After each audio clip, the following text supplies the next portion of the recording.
Did Richard Lovelady ever strike a Taylor Teagot? And who had more war, Jason Kendall or Russell Martin? What if Shohei Ohtani's dog was also a good lawyer? What would you do if Mike Trout just showed up in your foyer? Or is it foyer? Find out on Effectively Wild. Find out on Effectively Wild. Find out on Effectively Wild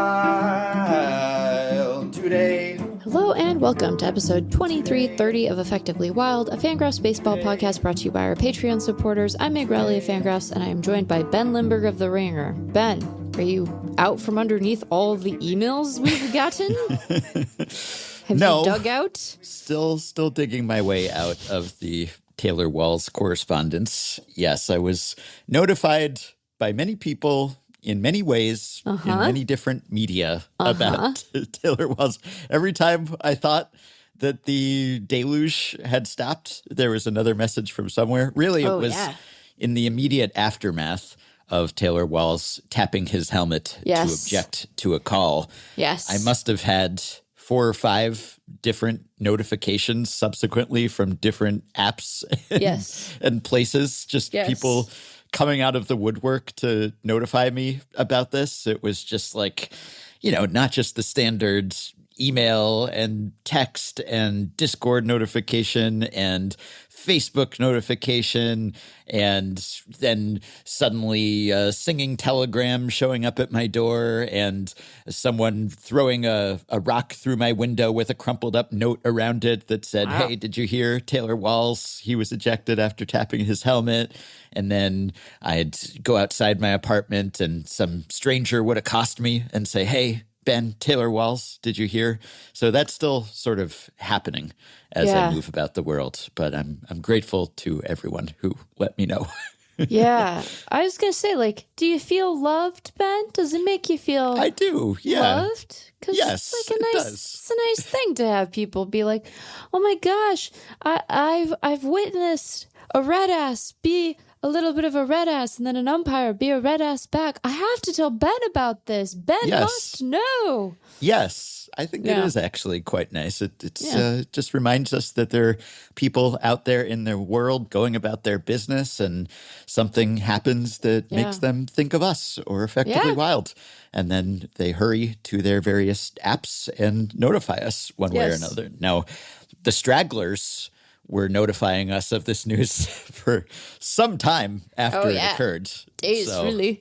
Yeah, there was just no danger of us not knowing about this. But thank you to everyone for just absolutely making sure, beyond a shadow of a doubt, that we would, one way or another, encounter the news that Taylor Walls did do this, because it was a long-awaited event.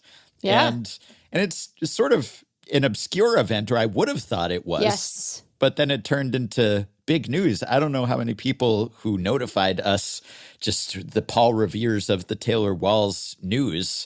I know that Paul Revere didn't actually do the things he's purported to have done, but there were many people who actually did let us know about Taylor Walls. So I don't know if they were all watching Rays Astros live or just it spread through the grapevine. Yeah. And then it just was kind of a cascade, just waves of Walls notifications crashing against our shores. But yeah, look, it was a Sunday afternoon. It was a 1-0 game.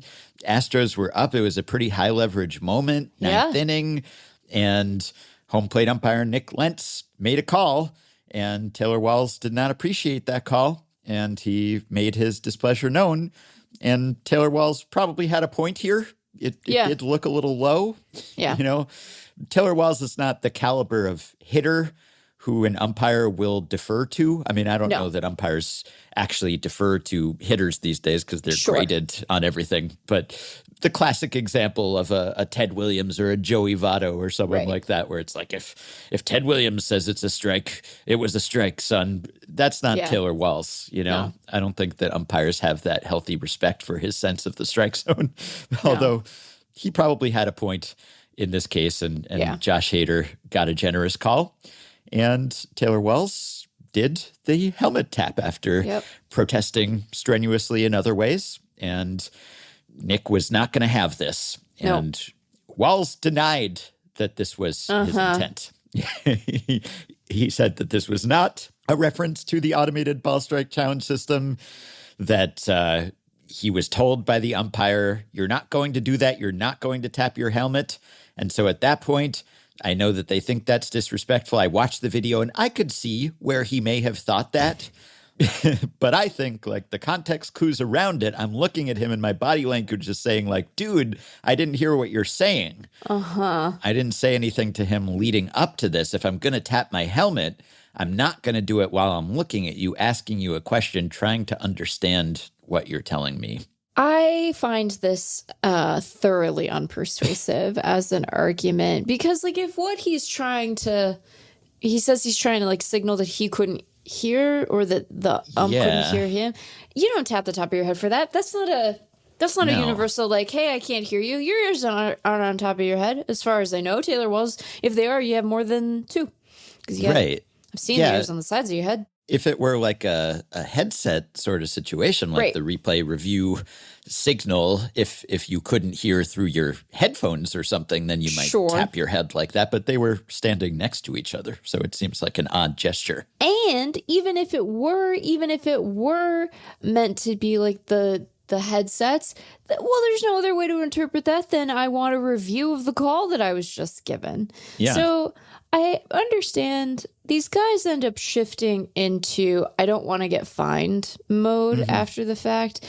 And, you know, at a certain point, you got to get back out there and deal with umpires again. So you maybe tell a little bit of a fib in an effort to smooth the way for the next umpire you have to interact with, so that guy doesn't think that you're a malcontent. But like, come on. Yeah. Like, not a credible thing. The way to do it, the diplomatic way to do it, Taylor, is to say, yeah, I did that and I was frustrated by the call, but that probably wasn't the best way to handle it in the moment, and then move on, you know? Yeah. But like, on that, because you didn't like the call. And guess what? You were right not to like the call. It was seemingly not a very good call. It was a little bit off. That's the only thing that almost makes it sound more credible is that I don't know what the point of protesting is really. It's not like he's going to get some long suspension for doing this, I don't think.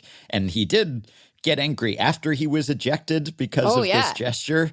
Then he, as he said, got his money's worth. And so it wasn't as if he was from the start saying, this is all one big misunderstanding and I never meant to give offense. Couldn't believe it. Yeah. And he continued here. I just remember going to get into the box, kind of adjusting my helmet. That is what happened sort of from a certain point of view. And then hearing him mouthing something, I was like, I think I said, huh? What'd you say? I can't hear you. And at that point, I have no recollection of it. She's just blacked out for this entire interaction. But after seeing the video, it looks like I tapped my helmet, but it was totally unintentional. Yeah. Something I was not consciously aware of at all. His hands, just independent of his psyche, just gestured. Sure. It was just an unconscious gesture. So then he comes out and he's like, we're not doing that. You're out of here, and tosses me. Just to be so on edge, thinking that somebody is just trying to be so disrespectful and show you up at that point, I think it was premature. So he's saying that the umpire was just too defensive, that he was interpreting Taylor Walls' actions in the worst possible light here, that he is thinking everyone's out to get him. And really, Taylor Walls' intentions are innocent here, and that Walls could not remember ever having been ejected from any game ever, and that this is out of character for him. I don't really remember any time that I've been thrown out of a game since I've played baseball. I kind of want to apologize to him if that's what he thought that I did. But at the same time, like, dude, after missing a call, you have to kind of understand the situation. You can't just toss me for something when you're not totally sure that I was doing it intentionally to disrespect him. So I think that there is a nugget of truth in this part of it, which is that, like, in a moment like that, where the stakes are incredibly high, I think that you have to have a little bit thicker of a skin if you're an umpire. But in the umpire's defense, what Taylor Walls is basically saying in that moment is, I welcome the hastening of the day in which you no longer have the same kind of employment that you currently enjoy because of a challenge system. You know, this is we've talked about this as like an in-between point between a full zone and a full robo zone and not. But like, it is like a very rude thing that he is saying. I would maybe argue on par with like deploying the magic words or saying something about his mother. You know, it's like you're cutting to the core of the man. What he should have done. Here's another approach he could have taken. A diplomatic route, option 2. Door number 2 would have been like, you know, I got in the habit of doing the challenge system in spring training. It's such a great system, and it allows our wonderful umpires to continue to do their work, but gives us some recourse in moments like this. And I just, you know, I got in such a habit, I didn't even think anything of it. That would have been a lie also. Yes, but it would have been lain dormant for the past couple months since spring training, and then it just came out. It manifested itself. And someone could have asked him about that, and then he could have said, I mean, I have seen such quality zones so far this season. I haven't had occasion. Right. I'm just saying that, like, this is maybe not the first time the Taylor Walls has, like, put his foot in his mouth. And honestly, this is a way lower stakes kind of moment for it than some of his other views. So I'll take it, you know. Go be fixated by the challenge system. It might be good for you. It keeps you from being squirrely. Yeah. And so, look, I've watched Hitchcock movies. I'm familiar with The Wrong Man. Sometimes you get framed. Sometimes actions are misinterpreted. We've all been in that situation where someone took something we said the wrong way. And then you're on a train. Someone offers to kill someone for you. You kill their person. And then it happens. Yeah. Hijinks ensue and someone has to go to an island and kill a lady. It's really upsetting. Yeah, or you end up dangling off Mount Rushmore. These things, you know, misunderstandings, they can occur. And so, look, if his intentions were pure here, then I hate to smear him. But the thing is that for the purposes of our bold preseason predictions, I know, which is real why win for you. Yeah, which is why we were notified so diligently by everyone in every possible medium. It doesn't actually matter what his intentions were. Oh, I was going to say, wait, am I misremembering your bold prediction? Okay, I see what you're saying. No, it was this. Yes. Yeah, but, okay. But I was like, oh no, maybe I need to talk to somebody about my memory. No, what he was thinking, I don't think that impacts the accuracy of the prediction. He was ejected. Not within the bounds of your prediction, as I recall it. Yeah, he was ejected for making a helmet tapping gesture, which he undoubtedly did. Yeah. And you can read the intent however you want, but obviously the umpire read it that way, and he was ejected for that. And thus, I get credit for a successful prediction. You do. Yeah. And, you know, maybe he does have an ear on top of his head. You know, could be. I guess we must allow the possibility that he has always understood the way to gesture for I can't hear you, will you speak louder, is to tap the top of one's head. I don't know the social mores of every society on earth. Perhaps that is an approach that some take. But I think the more likely explanation is that he was being pretty rude. And even if he was right, the way that he went about expressing that, kind of rude. And then he got ejected for it, and you got to score a point. So here we are. Yeah. Well, that's behind us. It was an eventful day for the podcast. This was pretty big news across baseball, which surprised me slightly. It wasn't just for the sickos who are tracking our bold preseason predictions. This was big news. Like, this was one of the top posts, if not the top post on the baseball subreddit. People were into this because I guess they're into spite. And that's what this seemed to be, and confrontation and interpersonal drama. Yes. And so, this really resonated. And thus I was informed also on Twitter and also on Blue Sky. I think I left out a few other places where I was. Carrier pigeon, singing telegram, as you said. Yep. I was fascinated not only by the reach that this seemed to have, but also there was so much confusion about why he had been ejected. Like, there were a number of people who I think did not interpret this gesture in the way that it was, I'm sorry, Taylor, obviously meant, and so didn't understand why he had been tossed for it. But yeah, I don't know. Maybe it just reminds everyone, hey, remember that great thing we were doing in spring training? We should bring that back. Yeah. And it's really a relief because when you receive that many notifications via that many channels at the same time, your mind goes to the worst case scenario. Yeah, dark places. I was I looked at my phone and I saw how many inbox notifications I had, and I was like, did something bad happen? Yeah. Is this a test of the emergency broadcast system? And in a way it was, I guess, but not that serious an emergency. No. And so to learn that, it was just a helmet tap related ejection. Well, that's a fun reason to suddenly be bombarded by people telling me things. So yes, agreed. Yeah, it was fun. Thanks for everyone who let us know. And thanks to Taylor Walls for making that prediction come true. So it's been an eventful few days in baseball for other reasons as well. And I guess as we often do with these Tuesday pods, when we record on a Tuesday, often they become a podcast potpourri, kind of a grab bag, because we last recorded Friday afternoon, and then there was a lot of baseball that happened between then and Tuesday afternoon. And so these become kind of catch-up pods. So I guess we could start with this. Now, you didn't begin this episode by asking me how I was, as you often do, because we had pressing Taylor Walls-related business to get to.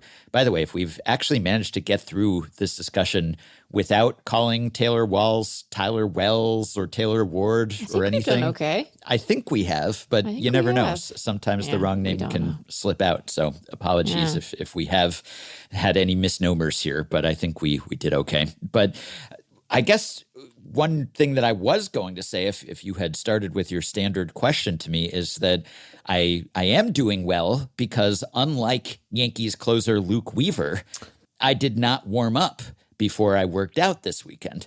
And that was clearly a problem for him because warming up to come into a game, he made the mistake of stretching, which we have just established on this podcast is a drastic mistake in so many circumstances. And he hurt his hammy.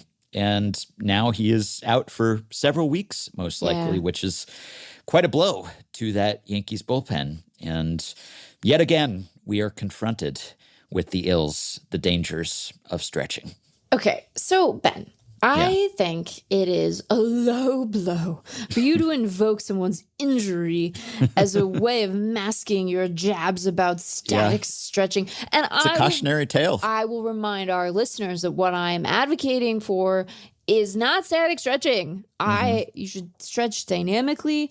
I just think that, like, you speak like a 30-something who doesn't have back problems. And on some level, I envy you that. But also, sometimes stretching is good, actually. Doesn't mean that it can't go awry, but my goodness. Yeah, I don't know exactly what kind of stretching he was doing here. It was, I think, after he was warming up to get into a game. So maybe it was dynamic. Maybe it was proper, acceptable, permissible stretching. And sometimes you do everything the right way and something goes wrong regardless. So I do wish him well in his recovery. Just saying, be careful out there if you do insist on stretching. I mean, you should, anytime you're engaged in physical activity, you should be careful. You should have exercise some amount of care. It's not a controversial take. My goodness. Here's something related to relievers and closers, actually, while we're on the subject. I received a message from my pal, Zach Cram, formerly of The Ringer, now of ESPN, who did not notify me about Taylor Walls. He assumed that someone else had already done that, and he was right. But he did message me about an article that was published in The Athletic about the potential end of the 500 saves closer club, if you could even call it a club, because Mariano Rivera and Trevor Hoffman are the only members. It's quite an exclusive club. But it was basically about how Kenley Jansen, he's approaching that 500 save milestone. He could join that group, but no one is even close, no one active, I guess, unless Craig Kimbrell comes back to the majors, which could happen any moment now. But it seems like closers these days are not really racking up the saves the way that they once were. And the article went through various explanations, and Zach was not entirely satisfied by those explanations. And so he was wondering if I had any alternative ones, and I did. The article kind of went on about just how, there's more turnover in bullpens these days, and you just don't have established closers who are sticking in that role for as long. Sure. And there's not as much cachet to the closer role anymore, and saves are not as highly valued, are not seen as quite as precious, and save opportunities are distributed more democratically than they used to be, which is certainly true. That it's less just inviolable. If you are the capital C closer, you get all the save opportunities. If you're not, you don't. Teams play matchups now, and they have more flexible bullpen hierarchies, and they might bring someone in because it's just a good situation for that person, and teams just tend to be a little less precious about who gets the save opportunities, at least on a lot of teams. Sure. The one thing that came out of our discussion about what other factors could be playing a part here, I suggested that it's also probably that teams are quite reluctant now to use relievers on many consecutive days in a row. And so that's really what has changed. That in the past, if you had a save opportunity, you would get that closer in there, even if he'd pitched the 2 previous days or games or 3, you might go 4 in a row. That used to happen. That's vanishingly rare these days. And so I think that's a big part of it, that relievers are just generally, full-time relievers are getting into fewer games than they used to, pitching fewer innings than they used to. Not dramatically, but you look at, say, Mariano Rivera and Trevor Hoffman, and they were pretty routinely getting into the mid-70s innings at least, or, pitching in 70 games or close to 70 games. And basically, you've just sort of lopped off 10 games or 10 innings or so from a full-time reliever's regular season workload. And I think that it would be sort of disproportionate. It's like the number of save opportunities that you lose is almost out of step with the innings reduction or the games reduction, because probably all of the games that you're not pitching now would have been save opportunities in the past. You would have been pushed to a 3rd or 4th consecutive game when it was a save opportunity. And so now that's not happening, and you're just unavailable that day. And thus you might pitch 10 fewer innings, but they were all save opportunities that were passed up. And so that's what we decided was a big factor, that you might still have, say, an Emmanuel Clase, who is still sort of a heavier workload guy for a reliever and is still racking up 40-something saves a year, whereas someone like Josh Hader, even if he's getting an assist from an umpire in certain situations, or an Edwin Diaz, maybe they're more in the 30s now than they used to be. So that's a big part of it. But then I was thinking, it's a little like an analog to the starting pitcher as protagonist discussion that we've had, where that's maybe the thing that is lost a little bit when starters don't go as deep into games. The game used to revolve around them, and now it doesn't. And maybe the closer is kind of the bullpen protagonist, or the closest thing to that. Like, it's all building up to the closer, and it's all the bridge to the closer and the setup men, and it's a relay race, and they're passing the baton to the closer. And now that's not necessarily true anymore. And no one really bats an eye if you hear, oh, the closer, he's just down today because he stretched too much. No, because he pitched the last couple games. It's just not a big deal. But that does mean that you get a little more unpredictability when it comes to who's going to be in those high leverage spots. And initially, we sort of celebrated that. There was a novelty to it. It was, ooh, Andrew Miller's pitching in the 6th inning, and this guy's getting a save, and isn't this enlightened? And now maybe that's kind of old hat, and we've moved on from that. So what I'm asking is, do you think that that has any impact on the entertainment value of games, that you can't necessarily count on that bullpen protagonist who's going to be out there in that situation for better or worse? You get familiar with their mannerisms. You live and die with them. You can't live with them and you can't live without them. And you just know, they're going to give me heartburn in this situation, but they'll usually nail it down. And now you're never entirely sure who's going to get that save opportunity. And then that kind of trickles down to the rest of the bullpen assignments, and who knows who's going to get this opportunity. And so you end up with this parade of relievers, and sometimes they're lesser known. Like, closers used to be more famous than they are now, I think. Or there's a smaller group maybe of designated closers. Like if you quizzed me on who's the closer on this team at any given time, I think I would have known that for more teams at more times than I would now, save for some exceptions. If you have an Edwin Diaz-esque introduction, then okay, maybe I know about that. But I think maybe fewer teams have that now. And maybe fantasy players could weigh in here on whether it's quite as important to be up on your saves and your closer hierarchies. I guess I maybe think about it a little bit of a different way, because you're obviously right that the designated closer role is less common than it used to be, or at the very least less rigid in terms of when that guy comes in. Mm-hmm. But I think that there's something to the entertainment value that works in the favor of modern baseball, where you are much more likely to see the best, availability allowing, right, with all the usual caveats about usage and health, but you are much more likely to see the best bullpen arm that a team has in against the best hitters in a team's lineup in the late innings now than you used to be, right? Like as clubs have become sort of free from the constraints of a designated closer, although I still think that there are a good number of teams that have like a designated closer, whether he is deployed consistently in the ninth is... Right. It's a little less rigid, but I guess usually there is some guy who has that label at least. Yeah, there's a guy like at the top of the pecking order within a bullpen.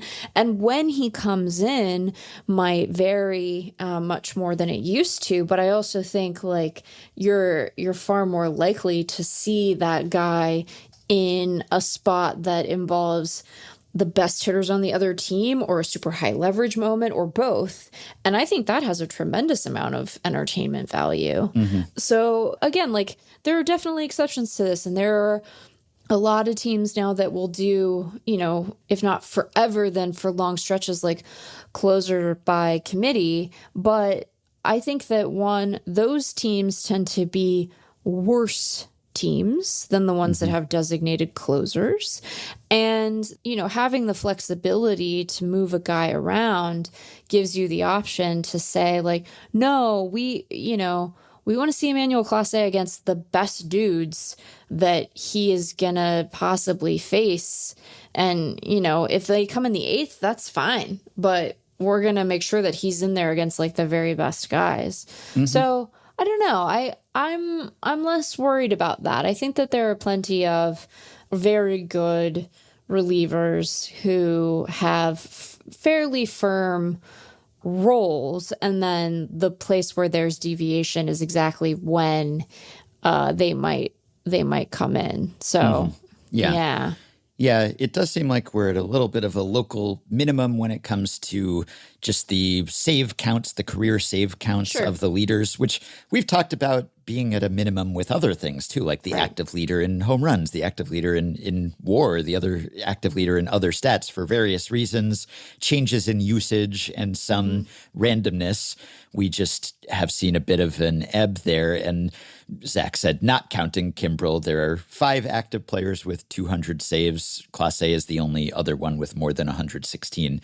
Again, I don't think there's that much mystique associated with certain save thresholds necessarily, but we probably will see less of that going forward. I don't think we're losing as much from that as we might lose from members of other clubs or 300 wins or even 200 wins as a starter.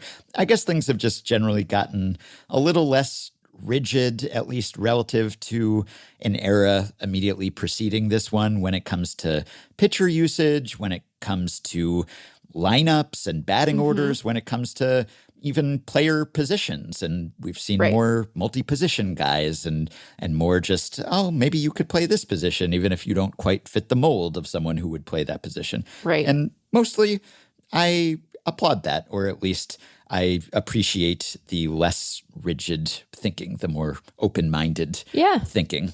But it does, I guess, make certain things a little less predictable, or at least differently predictable than they used to be. And it causes an adjustment. So that can be jarring at times. This is not as jarring, I think, as the decline of the starting pitcher protagonist. But I hadn't really considered the closer as the bullpen protagonist and how that changes things. I don't think that there's nothing to what you're saying, right? I think that there is, on the part of teams, there is a perceived sort of transience to that role. And I think that they can, depending on the club, there's obviously variation team to team, but some clubs are a little more like, these widgets are all the same. As others, we have a rolling list of guys who we can take into that spot. But I think that part of it is often driven by either them being very good at developing pitching or them being really bad and like being like, who can we fit in there who might allow us to, if only for a moment, like be a little bit more comfortable in the late innings than we've been. And then when they prove to be bad too, then they're kind of sent on their way. But we got some named guys who are consistently seeing the highest leverage spots, and they come later. They often are later in the game, for all of our quibbling about this. It's not like you're seeing closers deployed in like the 6th. No, not in the regular season, at least. And if you did, think how exciting that would be. You'd be like, whoa, what's going on? It's exciting. Got to tune in. Got to send Ben and Meg an email. Yes. I think it's a good thing to like keep an eye on, because I do think that there's narrative value in having I'm going to do a big swear, my apologies, but like, there's narrative value to having like a you guy at the end of your bullpen and being able to be like, oh, I'm sorry. Did you think you were going to maybe rally to win? No, we got our you guy. That's what he's here for. Yeah. And you can tell, but this maybe in a weird way lends credence to your point and to the article's point. I think it is something that teams are a little nervous about. Like they have an appreciation for for the narrative value that, a traditional lockdown closer whose usage is predictable has, because especially after Edwin Diaz's intro stuff went viral, which I'll just remind everyone he started with the Mariners. But anyway, like it feels like every time the quote unquote closer for a team is being summoned for the bullpen and the broadcast starts to go to commercial, you see the lights come down and the music come up and everybody, and like, look, we could I know that you're not going to defer to other people's closers being better than your guy. I know. I understand. You got tickets to sell. You got a ballpark experience to ensure. But they're not all.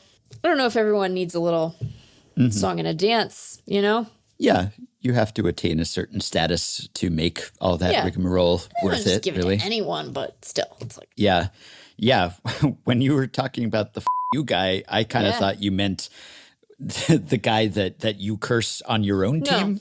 No, because he's saying that to the other team. He's saying that I to see. The other club. Yeah, because that's also an age-old fan-closer relationship tale as too. Old as time. Yeah, where you're just like, oh God, this guy again. He's just gonna put me through it, even if he does eventually nail it down. Right. You know that the winning run's gonna be in scoring position, and then he's gonna wriggle out of it somehow. And yeah, that's also like maybe in the past teams would have been more beholden to that guy because he was believed to have some sort of closer mentality that no one else possessed. And now it's if it's a constant tightrope act, well, maybe someone else could just get that opportunity instead, potentially. All right, congrats to the Rockies on getting to double digits. They have won their 10th game, major milestone that every team celebrates at some point during a season, some sooner than others. But this episode's sign of the Rockies' apocalypse actually came prior to that 10th win. After their Saturday loss, they got swept this weekend. The Mets swept them. They lost their 22nd consecutive series. That streak is still alive as we speak. And Rockies manager Warren Schaefer, he was asked what he had to say to the Rockies fans who want to see some sort of progress. And so his message of hope to Rockies fans was, stick with us. I think you are seeing progress if you are watching the game closely. And then he continued, today was not our best game, admittedly. It was an 8-2 loss. But we have been playing good baseball for the last 10 days. We just haven't had the W's coming. And I like that approach of just a team off to one of the worst starts of all time. No perceptible improvement in terms of record, but just, hey, if you're looking closely, then you're seeing some signs of progress. And I wonder how closely you have to look.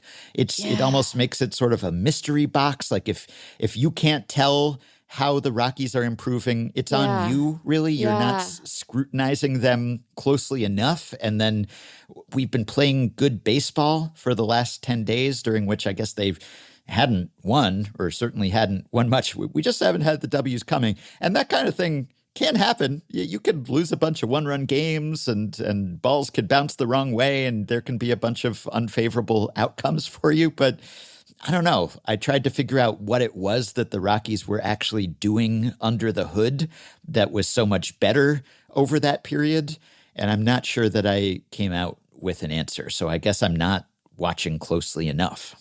It's like one of those like magic eye puzzles where you have to like disrupt your field of vision. Are those bad for your eyes?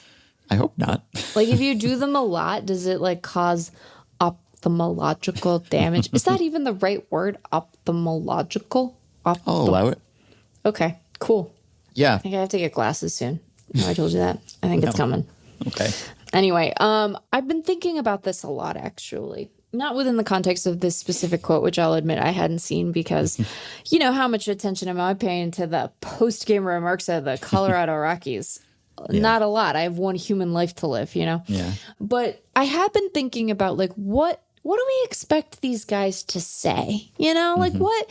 Because, like, they're bad. They're bad in a way that is, like, on some level, unfathomable. To have 50 losses entering June is like, you know, what do you even...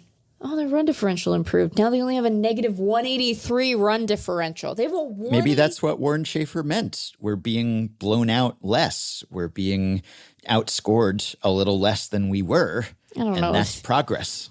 I don't know if you really want to hang your hat on beating the Marlins, you know, like have some perspective, I suppose. But I just, the Marlins run differential is more than 100 runs better. It's still very poor, to be clear. The Marlins have a negative 81 run differential as we were recording here on Tuesday before games have started. But good God, good. Yeah. The A's are at negative 116. Man, that's worse than I thought it would be. So anyway, all that to say, like, what are we really expecting of them in this moment? Because, like, this is catastrophic. I imagine, and I don't know if Monfort is going to sever professional ties with his own children. If anything, if they clean house, maybe that kid gets a promotion. But I don't think he's a kid at this point. He's like a grown-ass person. But he seems to be well-regarded. But, you know, still like the boss's kid. Anyway. Yeah, hard to beat that rep. All of that to say, it is catastrophic. I can't imagine senior leadership with that team surviving this offseason, right? Like, they might do the thing that doesn't happen quite as often as mid-season manager firings where they start to jettison front office personnel like before the season's over. Like it is, and I don't say that knowing anything. It's just like, this is like, how do you make the case to your fan base that no, we will keep this group intact? You know, and that doesn't mean that every single person who works for the team is going to get let go, but you have to imagine that anyone who's director level or above will be. Yeah, there seems to be pressure building, even local media coverage to that effect. And we've heard from Rockies fans who have kind of cheered us on and said, yes, keep pointing out how bad this organization is, because maybe if we embarrass them enough, then that will actually spur them to do something different here. So they're through the looking glass, and it's just let's make it even worse in the hope that sunlight will be the best disinfectant somehow, that will just burn it all down instead of just suffering a death by 1,000 cuts every season. Sure. And so that's coming. And in some ways, like, they have to keep playing to cash game checks and to, like, you know, fulfill their obligations as a major league franchise, I suppose. But like the actual end point of this season, I think, is understood. So, like, what do they say? What do you possibly say? You know, does it make anyone feel better to point out in instances where perhaps there will be guys who start to emerge? You know, maybe, you know, but like, if you're a Rockies fan, do you really want to hear about that? Like, isn't it too dire circumstance? Yeah. You have 10 wins. It's June 3rd. So I've tried to figure out what it was that Warren Schaefer was suggesting that we see. So over that 10-day period, I think the Rockies went 1-9. So he was right. The W's hadn't been coming because W's, that's plural, and they had only the one W. Over that period, they had the worst offense, worst position players by FanGraphs were only the fourth worst pitching staff. So maybe that's an improvement. But they allowed 52 runs and scored 22. So they were outscored by 30 runs over those 10 games. So that's an average of 3 runs per game. And over the course of the whole season, they have played 60 games as we speak, and they've been outscored by 183. And so that's 3.05 runs on average. So it's better. It's trending up. It's better. Yeah, I can't even. I'm looking really closely, Warren. I'm trying to figure out what exactly it is that I wasn't seeing about what the Rockies were doing well over that period, but I'm having a hard time. And yeah, the A's have lost 18 of 19 as we speak. I think it's not going well. The second I brought up on the pod, hey, the A's were good all along, and they're kind of a decent team, and your bold prediction about them finishing second, maybe it wasn't so bold because, look, they're basically there, and then nosedive. They've basically not won since. Yeah, I suppose that a thing we have to appreciate and allow for in these moments is that, like, fans and the media and, you know, looky-loos from other sports who are like, how many games have they lost? Are not the only constituency that he has, right? That's not the only audience that he needs to speak to. He also needs to speak to the guys on the team. And I cannot imagine. I simply cannot imagine what it must feel like, the special kind of weird hell that you would feel like you were in if you were a player on the Rockies right now. Because, like, hey, you're in the majors. It's your lifelong dream. It's the thing you've always wanted. And you are doing it every day. But are you, like, on an ecumenical level, is this actually playing Major League Baseball, or is this some different worse thing that you're doing, right? So I cannot imagine what it must feel like, and I cannot imagine the challenge that you would have as a manager in that moment, trying to, we gotta go play again, buddies. Like, you know, get your dudes ready to go out there every day to, like, and here are your Colorado Rockies. And then they take the field and you start tossing the ball around and you're like, this is fine. And it's not fine. It's not okay what you're experiencing. And some of it is your own fault, but not all of it is. You shouldn't have been put in this position. So, like, you're in this weird hell where you're having to reevaluate the thing that you've wanted your entire life. And so maybe if that is the circumstance, you want to hear your skipper say, no, there's improvement here. It's getting better. Yeah. Maybe you want that. Maybe that's what you need to be able to sleep through the night all the way, you know? Maybe, yeah. Or maybe it backfires, and what your fans want to hear, at least at that point, is an acknowledgement of just how dire the situation is. And so then it becomes, you're blowing smoke up my ass here. What exactly has been better? Treat me like an adult and tell me the truth. Yeah. Let's ask for some specifics here. I want some follow-ups. What exactly has been better?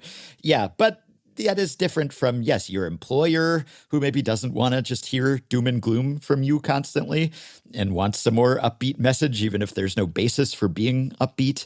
And then, yeah, your fans, your players, maybe you don't want them to be ground into dust by just how depressing that would be. I think I would pivot to selfishness in that situation. I would pivot to as a player, you mean?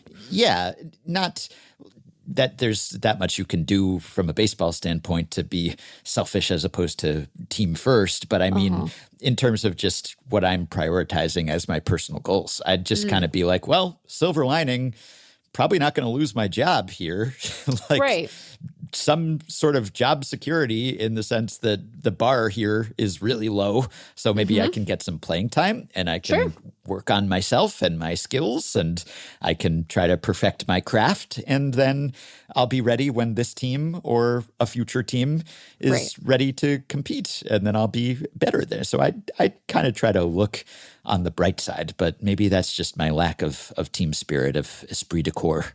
Well, and it is a challenging thing because, like, you know, presented with that kind of failure in a team environment, it does strike me as like a very thorny, like interpersonal challenge, right? Like, how do you conduct yourself in the clubhouse in the face of all of that? Like, do you and your guys like adopt a, you know, us against them kind of a thing? And how do you navigate talking to the dude next to you? I mean, I guess, like, in all honesty, the marginal difference between you and whoever's in the locker next to you in terms of both the amount of responsibility you bear for the losses and the talent you possess relative to them, like, it's probably quite narrow in some regard. And so maybe you're just like, you know, what are you going to do? But soldier on. But it does, you know, people get angry in those moments. They get very grumpy. You're having to, you know, you don't want to be too dour because everybody's down, but you don't want to be too happy because they're going to be like, what's wrong with you? We just lost another game. We've won 10 games. Like, how are you happy? This isn't a happy time. Yeah. You know, maybe that's, I think understanding the Rockies might help us understand our broader moment the more I talk about it, you know, like, how do you navigate that? It's challenging. And people are feeling angry and powerless, you know, and they're going to be a little snippy. Do you take that personally? Hard not to, but what are you going to do? They're not wrong. It seems like it would be very hard. I don't envy them. I really wonder how often are the guys on that team in contact with, like, having their union rep be in contact with the union? Like, can they file a grievance against the Rockies for, like, employing them? You know, why do I shouldn't have a job? If you're under I'm not qualified for this. If you're under team control, like, imagine that you're pre-free agency player, and, like, they're not all doing a bad job. I mean, they mostly are, but, like, I'd be like, this doesn't feel fair to me. Like, this feels like torture. This feels like I should be able to get out of here. There should be, like, a special parachute clause in the CBA. Yeah. It was a disaster. Yeah. You know, just a general mercy rule. Right. I don't want to make light of this, but, like, there are procedures in the rule book for what to do in the event of a disaster. They call it a restocking draft. Yes. You know, like, and it's designed for, again, this is very grim, and so I'm not trying to make light of it, but it's like, you know, if the team plane goes down, what do you do? Like, how do you restock. Like, I think they do call it a restocking draft if my memory serves.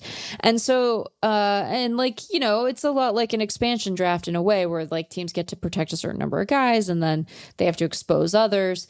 Anyway, I just wonder if this qualifies as enough of a disaster that they should get to invoke that clause. Yeah, because they have become a cross-sport mainstream laughingstock in a way that is fairly rare. The White Sox did it last season, but the Rockies, they've broken containment.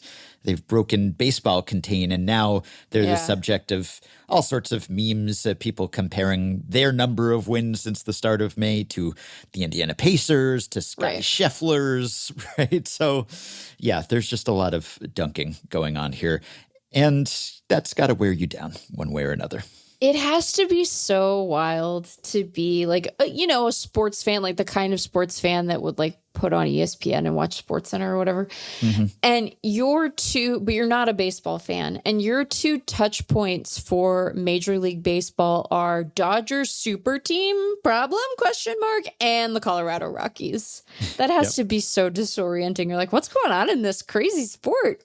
Well, I wanted to extend the streak of me mentioning college baseball to an unprecedented, probably 3 episodes in a row, just to salute the opposite of the Colorado Rockies. And that is, of course, the 59-0 LSU Shreveport team that just won the NAIA World Series. Yes. And look, I could not tell you a thing about LSU Shreveport, could not have told you that they existed several days ago, but 59-0, the first ever undefeated college baseball season.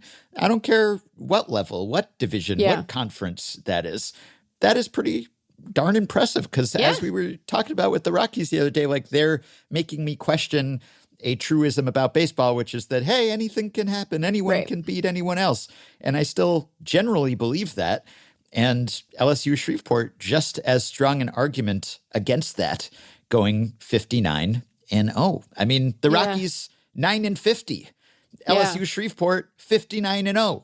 Those are almost as different records you could have in the same number of games. Yeah.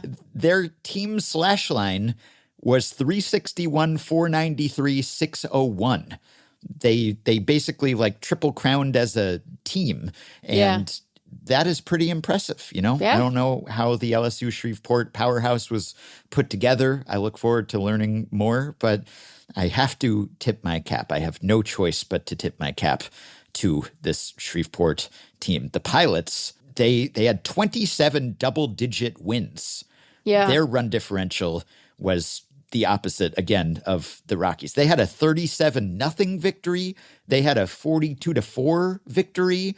They outscored their opponents in the NAIA World Series 49-17, steamrolling over everyone else. Yeah, it's quite the feat. A challenge, no doubt. Very impressive, regardless of the fact that, you know, you're like, oh my God, LSU had a perfect season, and you're like, Shreveport, right? But it's impressive. It's incredibly impressive. I'm excited for you to have started to like come around on college baseball. You don't need to add any qualifiers to it. I know you're in whole hog because we had thrilling regional play this weekend. Got to watch a great deal and good games yesterday. A lot of top seeded teams going down, getting eliminated. Some real underdog stories, some terrific performances. It was almost universally great. And I will say, Ben, I think that I want to issue you a challenge around college baseball. Ooh, I want you to watch regional weekend next year. You don't have, I mean, it's too late for you now. You can watch super regionals, but like, I want you to watch, and I want you to watch it through Squeeze Play on ESPN because, you know, I would say that there is a good bit of media criticism of ESPN's Sunday night broadcast. We have perhaps offered constructive criticism of that broadcast at various points in this podcast history. Squeeze Play is beautiful. it is fantastic. This is like they have their studio crew and then they whip around to the different games at like key moments. And it's less chaotic in terms of the whip around, and you have more. Well, I mean, I guess they do quad box on Red Zone. It has less of a look. I don't mean this in a literal way. I'm saying that for defamation purposes. It has less cocaine energy than Red Zone sometimes does, which sometimes you're like, I don't know if that's done without illegal stimulants, but it's great. Squeeze Play is great. It is proof positive that like there is a way to do good baseball broadcasting on ESPN. It can be done, which isn't to say that it is always a problem on the Sunday night broadcast, but like sometimes it isn't the very best all of the time. And so it's great, and you should watch it. You should just watch one weekend of it, and I think it might turn you around, you know. It really might. It might change things for you. And some of it is like, you know, they have such a great, like, the group is really good. Like, they have Chris Budden and Chris Burke and Mike Rooney, and like that crew is just really good. And I guess Matt Schick is on there sometimes too. So, you know, and then they got all kinds of guys out and about doing actual commentary at the games. So sometimes you're sitting there, you're watching Squeeze Play, you're having a great time, and then who comes through your TV but the voice of good friend of the pod, Mike Farron, and you're like, it's Mike. He's in Athens. What a wonderful treat! You know, you get to watch Oregon State blank USC in Corvallis with a Pac-12 logo behind home plate. Very satisfying, you know. I didn't enjoy watching Wake Forest coach very obviously issue a homophobic slur on TV. Could have done without that, but yeah, I did say it was an almost perfect weekend, not an actually perfect weekend. Well, I'm open to trying new things. You got to next year. I want to get set in my ways. Now I'm issuing a challenge to our listeners because, as we have learned, I'm not going to remember I did this. Yeah. I'm not going to remember that I threw the gauntlet down and told Ben that he has to watch Squeeze Play during regionals action. I'm not going to remember, but it's important that he do it, you know? He should do it because it's great. Yeah. And then he'll be like, oh my God, college baseball. And then Ben, we can have Bauman back on and you can play a name game with him. Oh, Won't that yeah. be satisfying? Ooh, You'll be I could turn the tables on him. You could turn the tables on Bauman. Yeah, that is exciting. Okay, That is exciting. Save some of that notifying us about Taylor Wall's helmet tap energy for next year when this rolls around and we need a reminder about this. And to be clear, we aren't saying don't send the emails because we don't want to end up with a tragedy of the missed predictions problem where everyone assumes, well, someone else is going to tell them, because sometimes then someone might not tell us at all, and then we won't know. And then err on the side of sending it. Yeah, we welcome your emails. We so appreciate that you're engaged with the show and that you're looking out for stuff that's related to it. We don't want to sound too down on it. It is funny when, like, 2 days after the thing has happened, you're like, surely no one has told them about this. Yeah, right. That's a little. You can appreciate how it's funny. You know, you can appreciate how it's a little funny. Yes, if some time has elapsed, you could, if you wanted to, before you go to the effort of sending the email, say, check Effectively Wild social accounts, check Meg's Blue Sky, just, you know, see if maybe we've commented on this already. Yes. But that's one way you could go. But yes. Yeah. Okay. While we're speaking of World Series, I did want to mention something that happened in the Women's College World Series. And no, you must have seen this viral clip, which occurred. Oregon's catcher got hit in the eye with some dirt, Emma Cox, that was sprayed by her pitcher, Lindsey Grine. And it was, many people likened it to Randy Johnson killing the bird. And it wasn't the same, obviously. No. The dirt didn't die, fortunately. But it was similar in its sort of geometric perfection of just many things having to come together to produce a certain outcome, which in this case was not as tragic. But what happened here, and I had to rewatch this a few times to figure out exactly what happened. But Grine is delivering and kicks up a little clod of dirt with her cleats during her pitching motion. Yeah. And then this clod is airborne between where she's delivering the pitch and home plate. And then she lets go of the pitch, and this pitch sails in, 67 mile per hour, nasty pitch on the outside corner, and it contacts the flying, still suspended in the air dirt clod. Yeah. And then that dirt clod turns into a dirt spray. Yeah. And one of the chunks of the clod then ended up in catcher Emma Cox's eye and another in her glove. And so when I first watched this clip, I didn't understand what she was reacting to. I thought that maybe a bug had flown into her eye or something like that, but it was actually dirt, and it was caused by the pitcher. Yeah. And she was mystified at first too. Right. Because like the umpire was confused, the catcher was confused. No one knew where the dirt came from. It was just this kind of freak occurrence. And even they didn't understand what had happened until they saw the video, and there was some fine camera work and commentating here, and they captured exactly what happened and slowed it down so that we could tell. And this is probably a case of if you tried to recreate this a zillion times, you wouldn't be able to. Oh, yeah. I did wonder, though, and my mind immediately went to Effectively Wild hypothetical territory, which was basically like, is there some way that a pitcher could kick up dirt as a means of distraction? Not even necessarily that the ball would intercept that dirt and then propel that dirt toward the plate, but even if there were just a spray, it's like your classic, street brawl sort of maneuver where someone's knocked down and then they grab a handful of dirt behind their back when their assailant is not noticing, and then you spray that dirt in their face and they can't see, and they're clawing at their eyes, and then you can either get away or get a shot in. Yeah, it's always happening to me. Yeah, me too. If you could do that, though, like as a pitcher, if you could have your motion such that, and I guess there's no mound in this situation. I don't know whether that affects the physics of it all, but if there were a way to kick up dirt, just distraction, like, even if sometimes you're using the rosin, like there might be a puff or something, like anything to distract the hitter. Now, you don't want the dirt to end up in your catcher's eye. That's right. Not good. This is the problem. Yeah, if this became an actual strategy, I would suggest that the catcher wear a visor or something. I'm thinking of this as a means of distracting the batter. Yeah. I don't know whether the dirt had anything to do with the fact that the batter here just stood and watched this pitch sail in. But you'd think that it could be distracting for a batter, too. Sure. If the pitch was coming out of a dirt cloud or cloud of clod, if then how could you focus on the pitch and see the seams and all the rest? Yeah.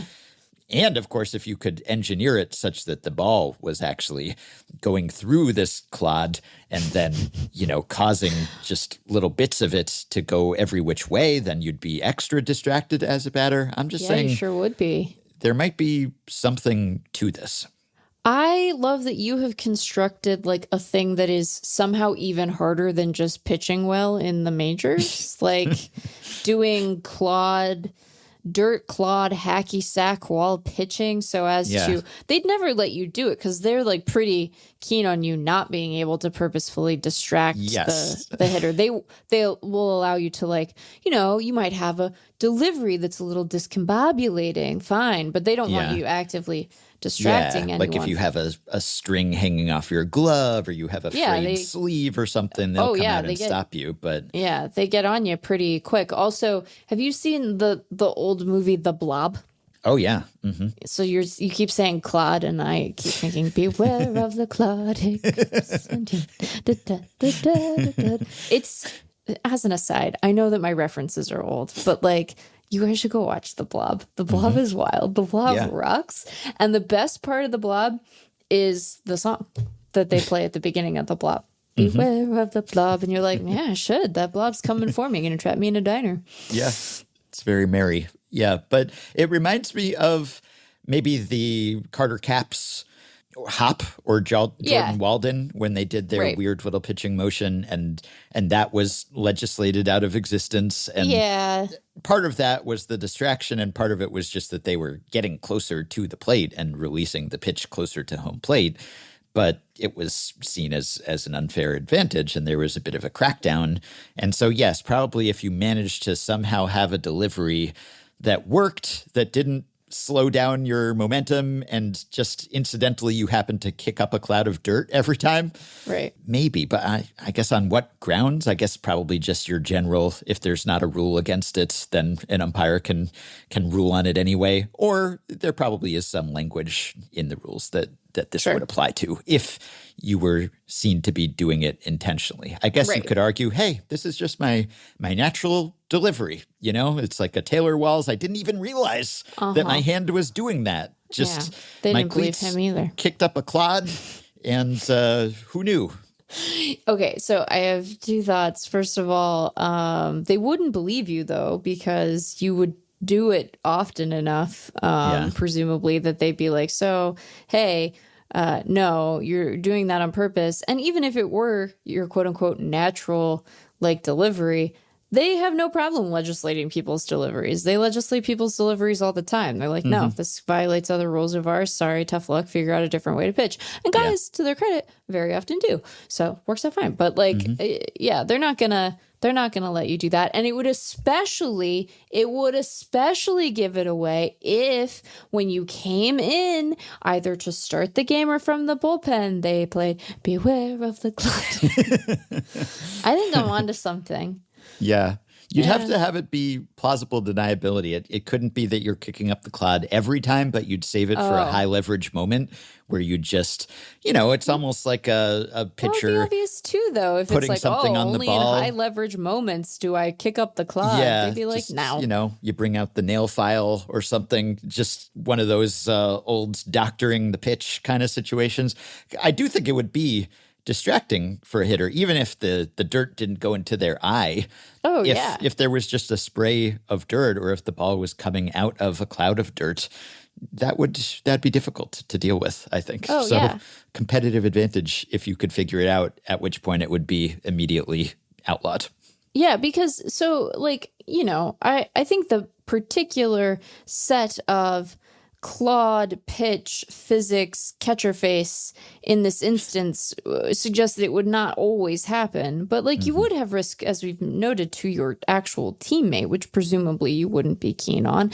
And you know who's going to get really pissy if they end up with clawed in their face? The umpire. The umpire's going to be like, hey, I didn't want you to kick a clod to me. It's an odd word, clod. It is. Because it's not like to be clear, we're not saying like the name Claude. It wasn't like she kicked a very tiny person named Claude into her catcher. They wouldn't let you do that either, though, just to be clear. Probably just not. anticipate the hypothetical. No, they would not let you take a tiny, wee, magical person and kick that person into your catcher's face. They'd be like, no, not allowed. Yeah. I suppose it becomes a safety issue at a certain point. Often our hypothetical discussions, I get all wrapped up in what would happen and how could you do Right. it, and then I don't consider the implications, which is that someone could get hurt. Yeah, Right. I guess someone could get hurt. That's no fun.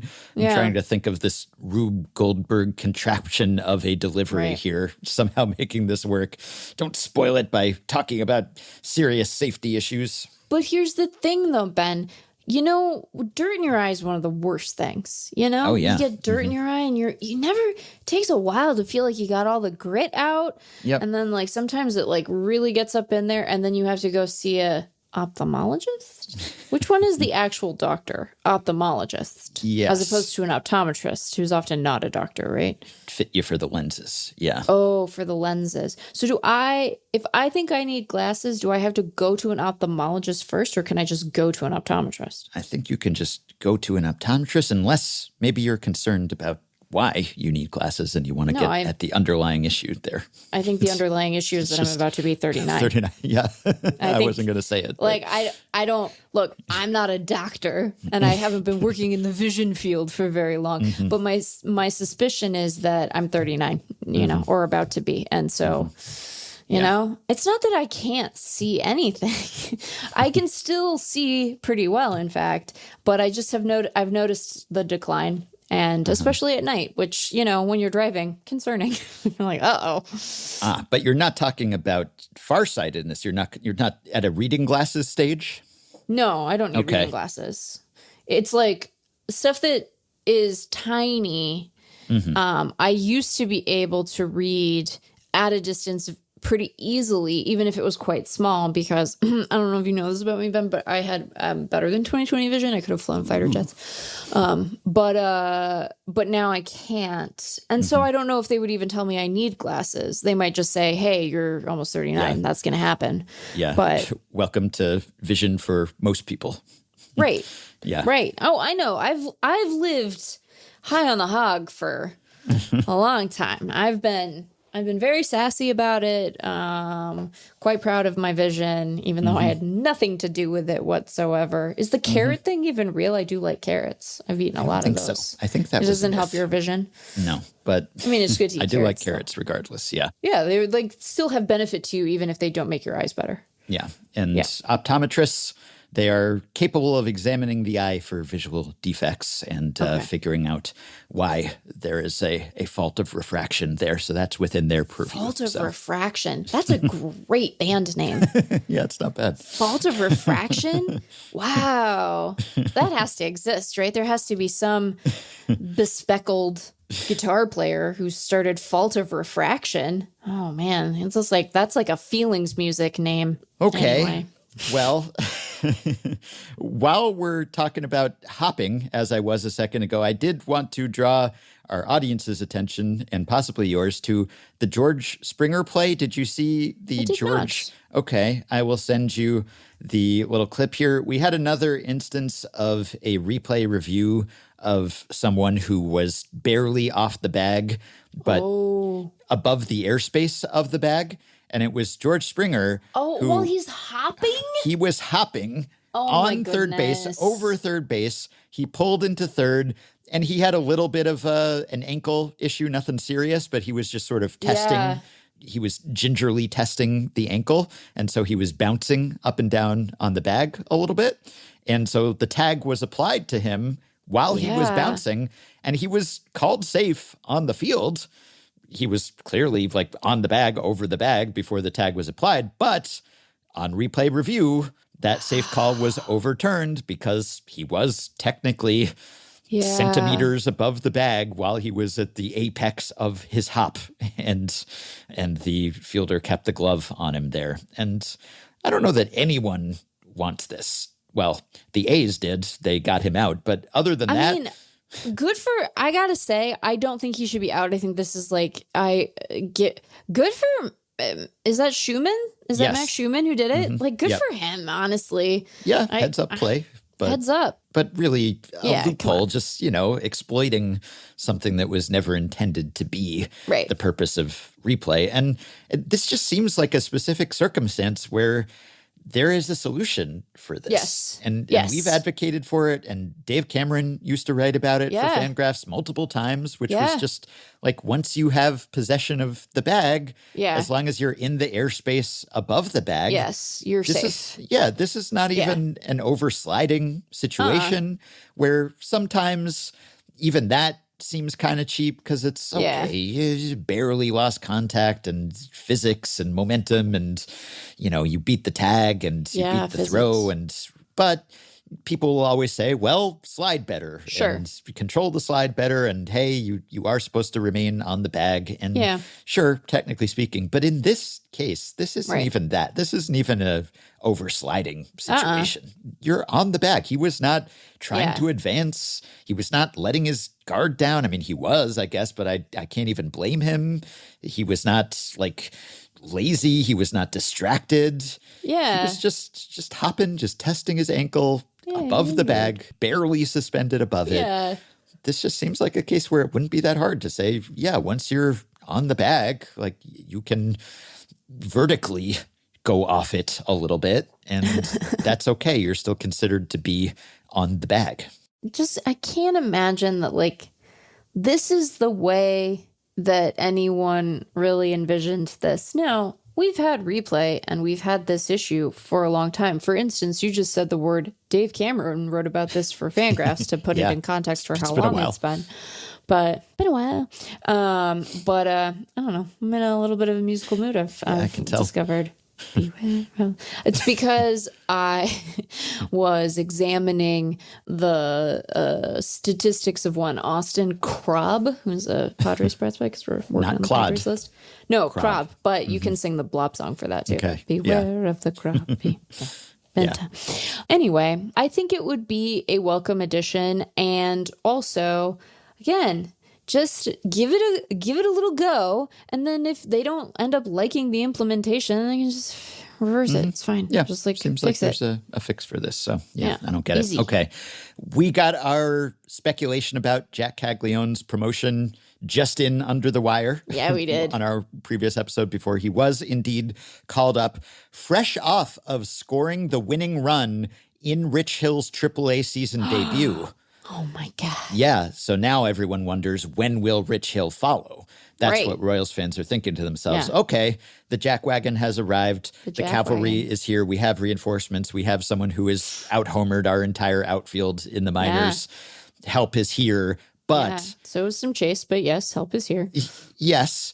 But this is just part of the solution. Yes. When will Rich Hill arrive?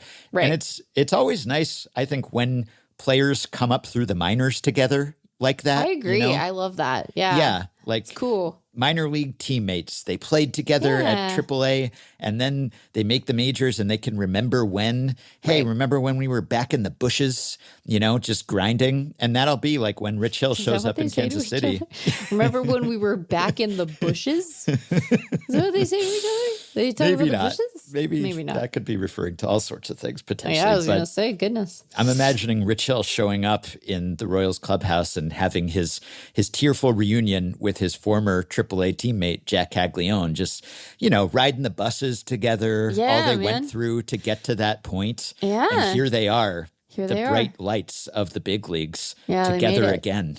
So that will be a heartwarming moment if and when it happens, and hopefully it happens soon. It would be really delightful if, Rich Hill gets up there and he's like, I don't know, can I be next to Cags? I kind of know the guy. Yeah. That would be nice. Yeah. It would be something kind of sweet about that.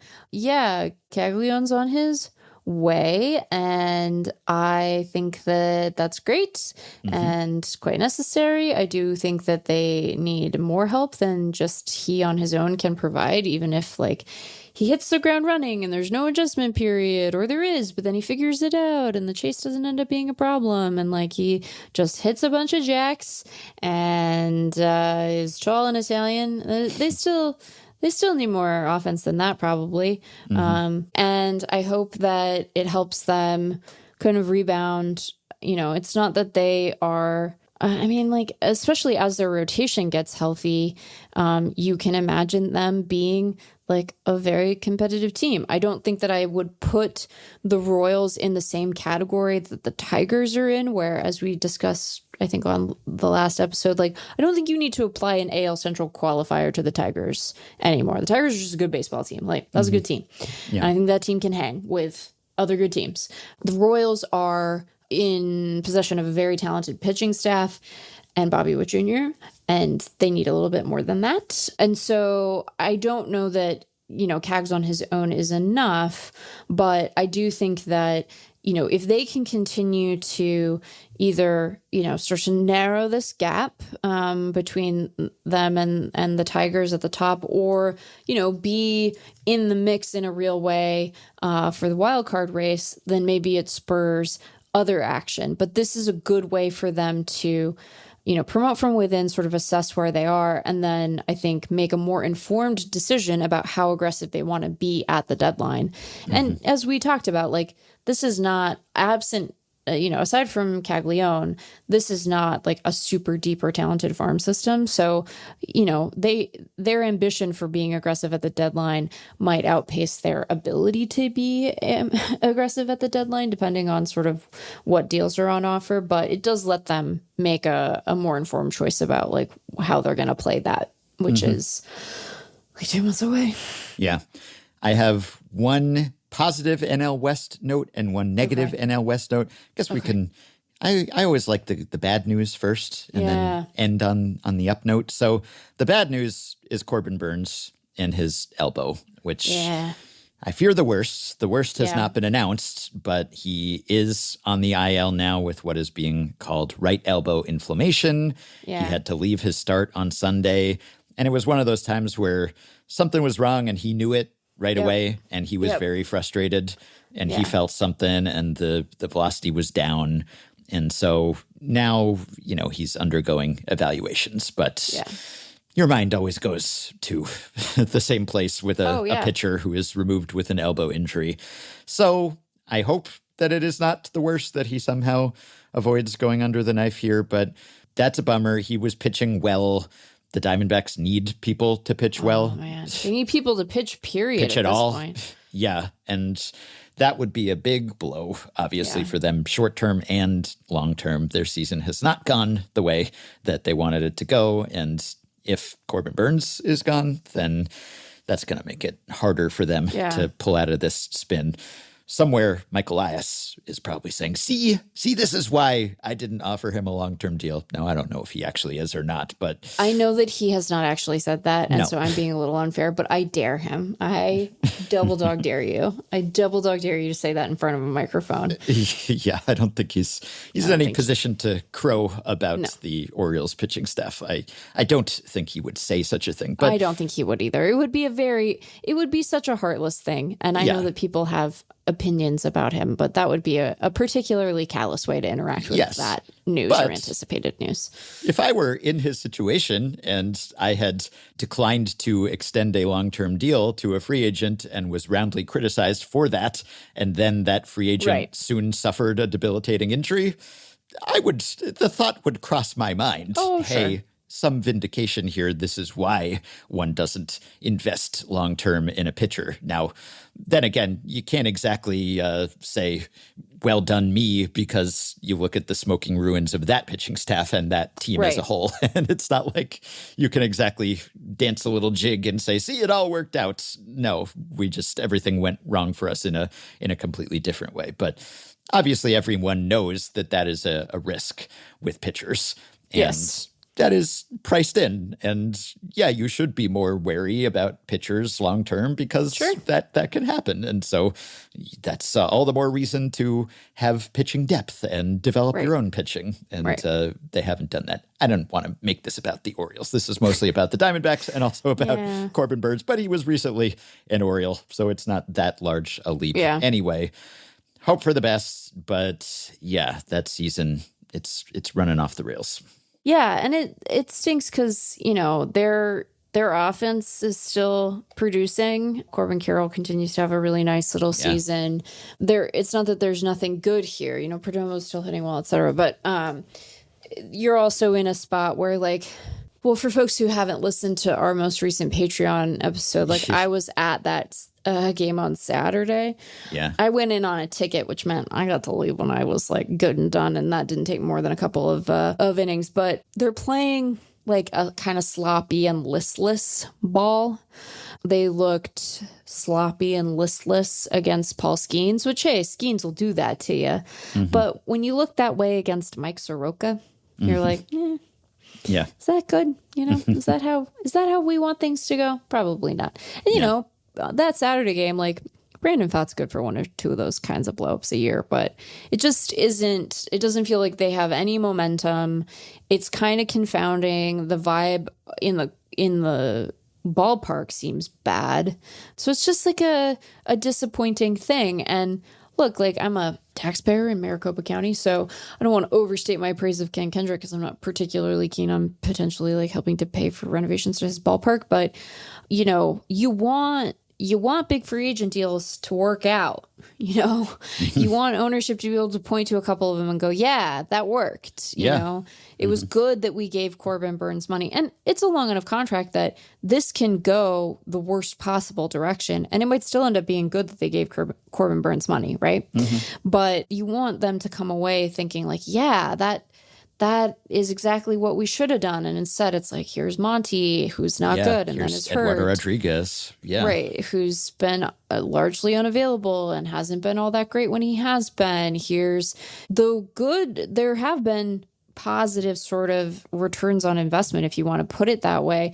Like, Corbin Carroll's having a great season. Like, extending him and keeping him around long term seems like a very good move. Perdomo, yeah, right, having a good season.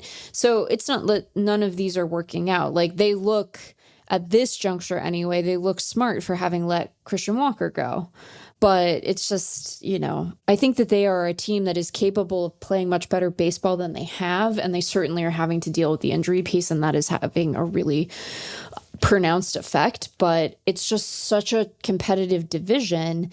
And the NL is so competitive overall that, like, they have to play really, really good baseball the rest of the way to, like, I think, be in the wild card hunt here, which, that stinks, especially in a year where, like, the Dodgers are good, don't get me wrong, but, like, they don't look as invulnerable as I think people, not me, were worried that they would. little crowing by Meg there, just subtle. I'm just saying that, like, people were really nasty in our emails, so.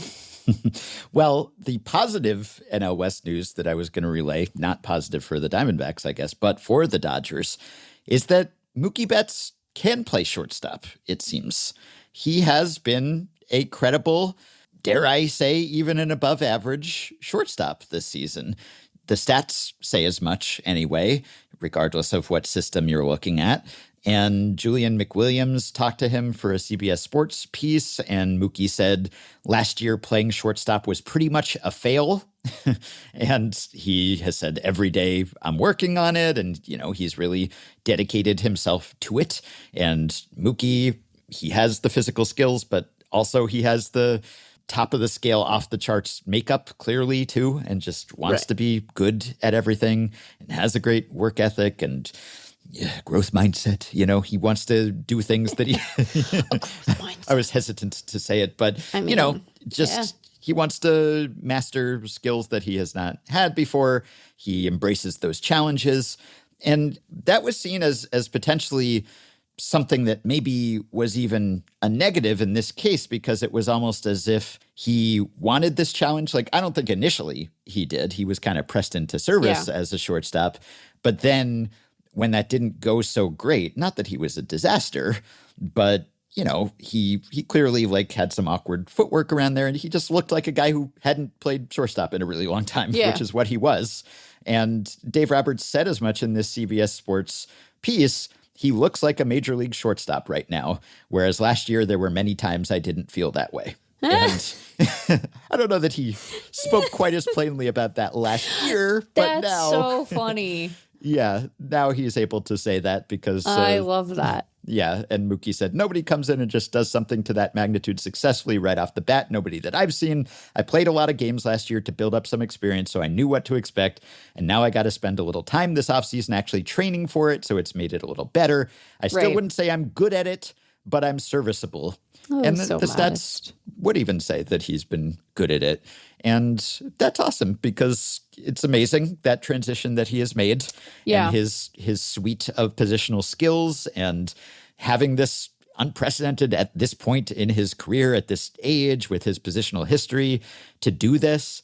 And I don't know that it was the ideal solution, and it could have backfired. And there was a perception that, okay, maybe now he wants to prove the doubters wrong, and it's actually going to be bad because he's not really cut out for this and they should go in a different direction.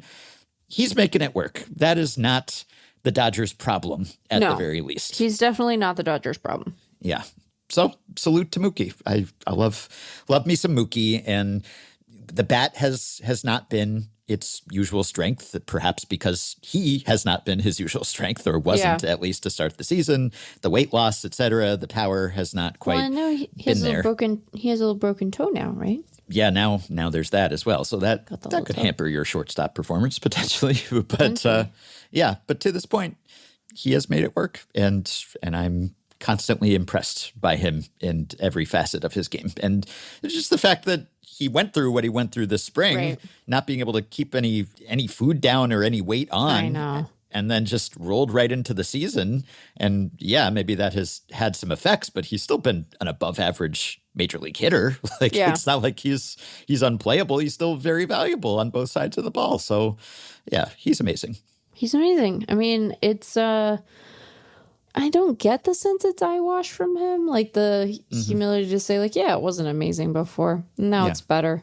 It's still not as good as it could be. I mean, I think that I want to be realistic about like what the upper bound is here, right? Like he's slowing down. He's getting older.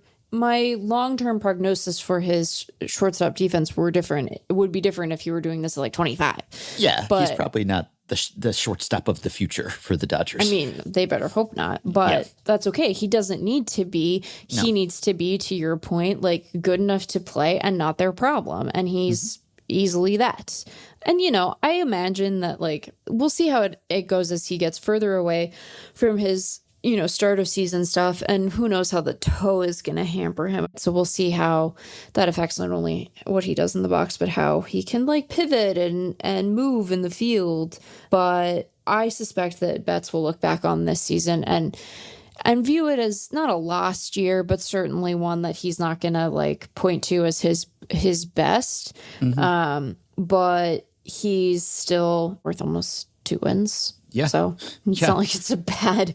No, it's not like it's bad. It's just like not as superlative as we've seen from him in the past. So and for good reason, or at least for obvious reason. So and as we talked about before, that's the sort of thing where that context could be lost in the future, whether it's him breaking a toe and not actually going on the injured list for it, but just missing a little time or maybe being slowed by it, or yes, just the intestinal issues and how that's affected him.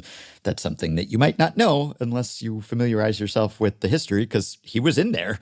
I would imagine, though, that a season like that could potentially be more satisfying on some level. Like, not that he would wish to have these fates befall him. I'm sure he would rather just have been healthy and not have a broken toe and have been at his usual playing weight and has been his usual fantastic self. But when it's all said and done and the dust clears on his career, I could imagine maybe him looking back and saying, man, that season where I just overcame every obstacle and my body was rebelling and everything was conspiring against me and I was having to play shortstop too, and I was weaker than usual and I made it work and was still the centerpiece, a foundational player and premium defender for most likely a first place team and strong World Series contender. Like, that's got to be pretty satisfying. Yeah. It's like, you know, you got to grit and gut through it sometimes too. And so I'm sure he'll look back at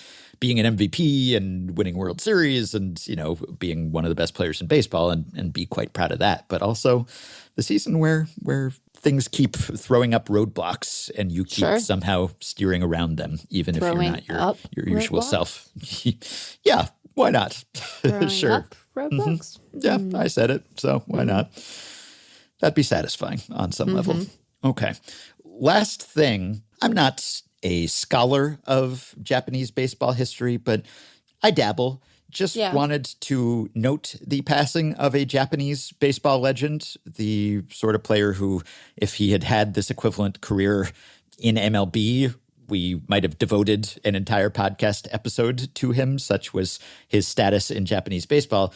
I referred to Shigeo Nagashima, who is known as Mr. Baseball, and I was apprised of his passing by Shohei Ohtani actually posting on his Instagram some photos that Ohtani had with Nagashima. That's how I learned that Nagashima had died at 89. Just Japanese baseball legend, and was, key part of the Yomiuri Giants dynasty, the 60s and 70s. He was just like, post-war icon of Japanese baseball.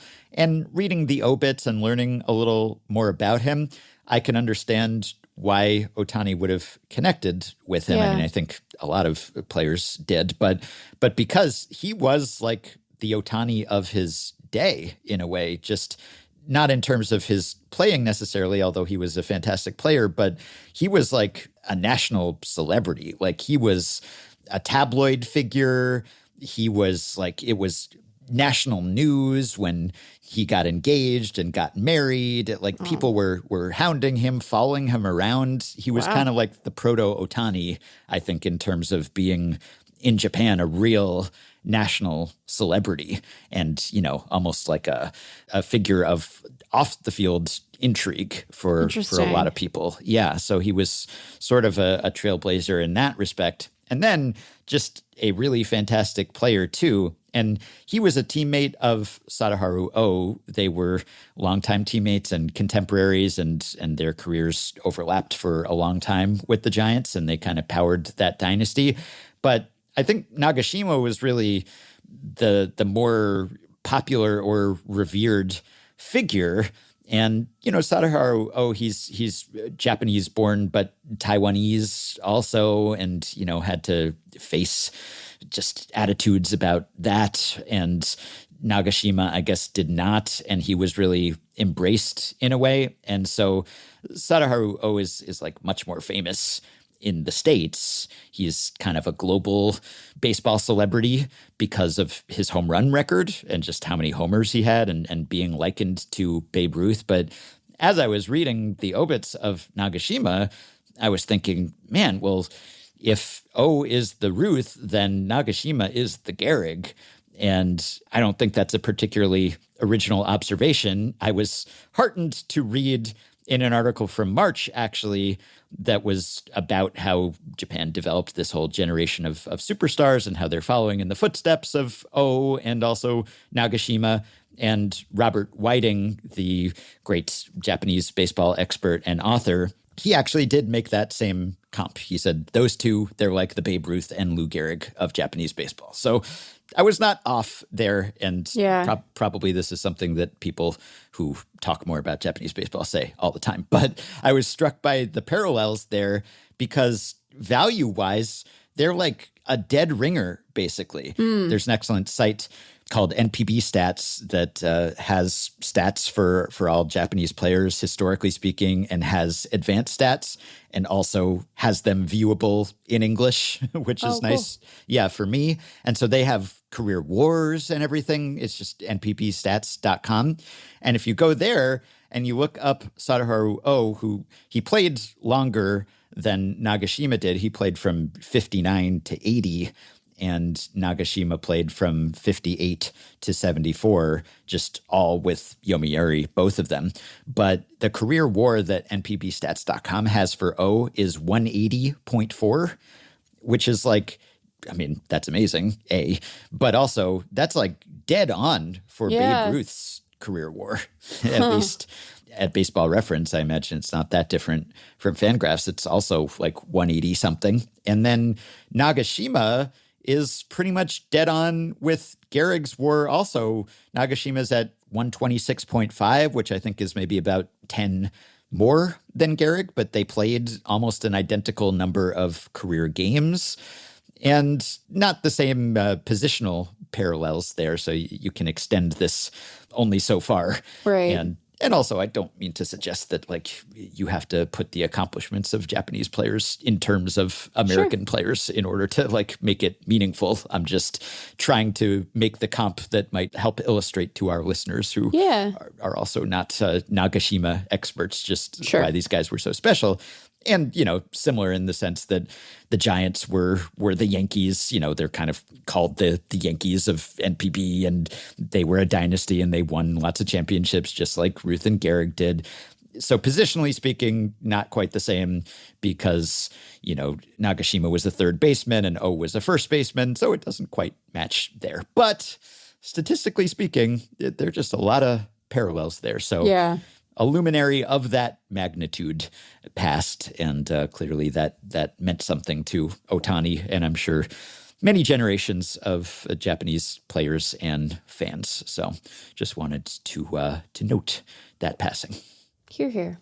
Well, the Rockies did it. They beat the Marlins again 3-2. They have won a series for the first time since last September. The consecutive series loss streak ends at 22. Congrats, Colorado. You got to start somewhere. And if you'd care to support Effectively Wild on Patreon, you can start by going to patreon.com/effectivelywild and signing up to pledge some monthly or yearly amount to help keep the podcast going, help us stay almost ad-free, and get yourself access to some perks, as have the following 5 listeners: Joshua Hawkins, Mork, Steve Benker-Ritchie, Lauren Rogers, and Eddie Campbell. Thanks to all of you. Patreon perks include access to the Effectively Wild Discord group for patrons only, monthly bonus episodes, including one that we just posted this week, our 43rd such bonus episode available right now, playoff live streams, prioritized email answers, personalized messages, autographed books, discounts on merch, and ad-free FanGraphs memberships, and so much more. Check out all the offerings at patreon.com/effectivelywild. If you are a Patreon supporter, you can message us through the Patreon site. If not, you can contact us via email. Send your questions, comments, intro and outro themes to podcast@fangraphs.com. You can rate, review, and subscribe to Effectively Wild on iTunes and Spotify and other podcast platforms. You can find the Effectively Wild subreddit at r/effectivelywild. You can join the Effectively Wild Facebook group at facebook.com/groups/effectivelywild. And you can check the show notes and FanGraphs or the episode description in your podcast app for links to the stories and stats we cited today. Thanks to Shane McKeon for his editing and production assistance. We'll be back with another episode soon. Talk to you then. Effectively Wild. Show I need, hosted by Ben